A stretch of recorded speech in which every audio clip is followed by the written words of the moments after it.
ഈ നാടിന്റെ വിവരങ്ങൾ കൈമാറുന്നവരാണ് തങ്ങളെന്ന് അവകാശപ്പെടുന്ന നമ്മുടെ നാട്ടിലെ മാധ്യമങ്ങളിൽ പലതും ഈ കാര്യങ്ങൾ മറച്ചുവെക്കാൻ എത്ര വലിയ തോതിലാണ് ശ്രമിച്ചിട്ടുള്ളത് എന്ന് നിങ്ങൾ ശ്രദ്ധിക്കുന്നില്ലേ?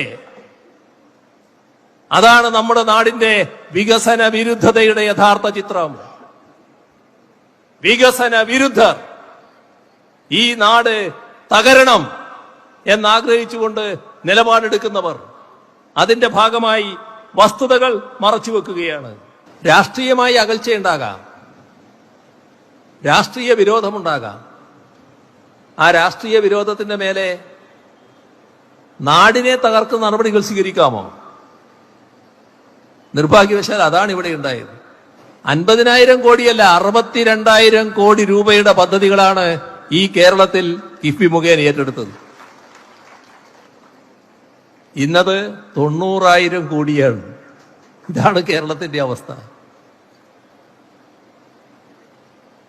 എവിടെ തിരിഞ്ഞെന്ന് നോക്കിയാലും കിഫ്ബിയുടെ സാക്ഷ്യപത്രങ്ങൾ കാണാലോ. അതല്ലേ കേരളത്തിലെ അവസ്ഥ.